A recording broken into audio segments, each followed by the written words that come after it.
Where are the lost tribes of Israel today? This question has puzzled the minds of biblical and historical enthusiasts for centuries. How can a group of people just seemingly disappear from history, or did they? We will try to answer these questions and more by using both biblical and archaeological evidence. Let's trace the lost tribes of Israel.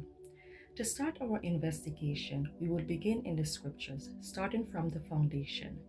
We have the patriarch of the Israelites, a man by the name of Jacob, whose name was later changed to Israel. Then he, meaning Israel, begat 12 sons.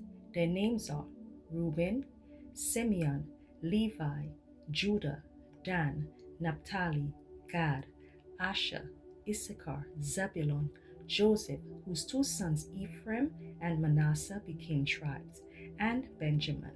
That's Genesis 35, 23 to 26. These 12 sons became tribes and are known as the 12 tribes of Israel, and the land where they settled was known as Canaan. Now 11 of the 12 tribes were given territories in Canaan, with the exception of the tribe of Levi. They became priests and gave rise to the Levitical priesthood. Because of their duties to Elohim, they were given no distinct land inheritance. After the reign and death of King Solomon, the kingdom of Israel split into two. So why did this happen? It was all due to Solomon's disobedience. He started worshiping pagan gods and even set up altars for these pagan gods. So Elohim decided to take part of the kingdom away from him, allowing his son Rehoboam to rule over the tribe of Judah, while Solomon's servant, a man by the name of Jeroboam, will rule over 10 tribes. So at this point in history, Israel is no longer one nation, but two divided kingdoms. We have the northern kingdom, which includes 10 tribes, the tribes of Reuben, Simeon, Dan, Naphtali, Gad, Asher, Issachar, Zebulun, Ephraim, and Manasseh. And then there is the southern kingdom, which includes the tribe of Benjamin and Judah.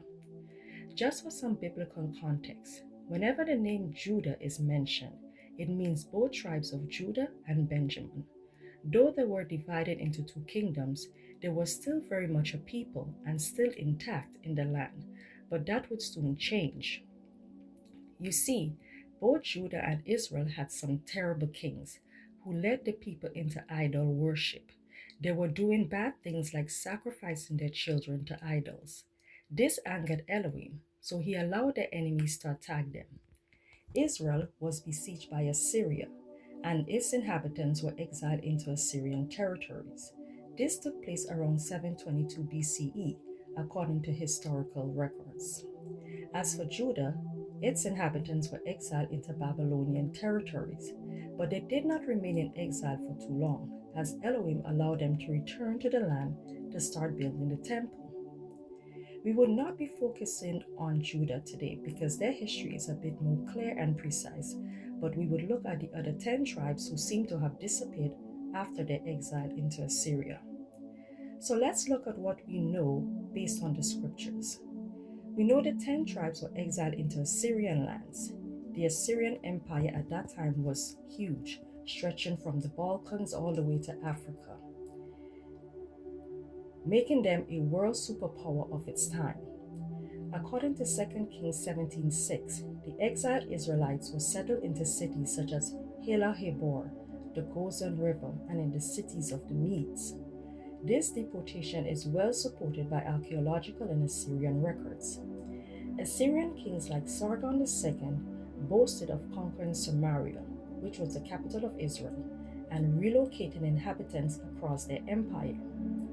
Archaeological inscriptions from sites like Nineveh and Nimrod mention deportees from the land of Omri, which is a biblical name for Israel, confirming these movements into Mesopotamia and beyond. So what happened to the Israelites in Assyria? We will use the scriptures once again to give us some clues. Deuteronomy 28:64-65 says, "Then Elohim will scatter you among all peoples, from one end of the earth to another, and there you shall serve other gods, which neither you nor your fathers have known, wood and stone. And among those nations you shall find no rest, nor shall the sole of your foot have a resting place. but there Elohim would give you a trembling heart, failing eyes, and anguish of soul. Deuteronomy 28:68 also says, "And Elohim shall take you back to ship in Egypt, by the way of which I said to you, you shall never see it again. And there you shall be offered for sale to your enemies, as male and female slaves, but no one will buy you." So there is a lot to take apart from these scriptures. But what we see here is that Elohim said that he would scatter them among all peoples. This means the Israelites did not remain isolated in one particular location during their exile, but migrated to other territories.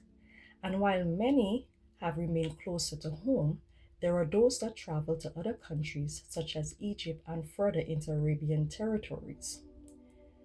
According to works like The Mystery of the 10 Lost Tribes by Ziva Shavitsky, it shows that some exiles migrated, intermarried, and blended into various populations within the Assyrian and later Persian empires. These movements would blur distinct tribal identities over time. Unlike Judah, which returned from Babylonian exile and maintained a coherent identity, the northern tribes did not return as a single people, making them lost in terms of distinct tribal identity. But does this mean that they are lost forever? Though some may have integrated into other societies and have forgotten their identity, customs, and traditions, there are many who know who they are as a people and have preserved and passed down their legacy and traditions throughout their generations. That being said, how can we know who are part of the lost tribes of Israel today? This is surely a daunting task for archaeologists. In recent decades, many genetic studies have been done to identify the lost tribes. However, due to inconclusive results, many of these studies have not been able to prove direct descent from specific tribes due to centuries of migration, intermarriage, and cultural change. But there are those who claim to be part of the lost tribes. There are certain tribal groups of Samaritans today that claim to be descendant from the tribes of Ephraim and Manasseh, with distinct religious traditions centered on Mount Gerizim. Beyond these, other communities around the world, such as the B'nai Menashe in India or the Beta Israel in Ethiopia, have traditions of Israelite ancestry. While some scholars have refuted these claims, and genetic or archaeological evidence linking them directly to the 10 tribes remains limited, based on what we know from the scriptures of the scattering from one end of the earth to the other, it is possible that any of these groups, amongst others, can be connected to the lost tribe of Israel. Any one of us could be from the tribe of Dan, Naphtali, or even Asher.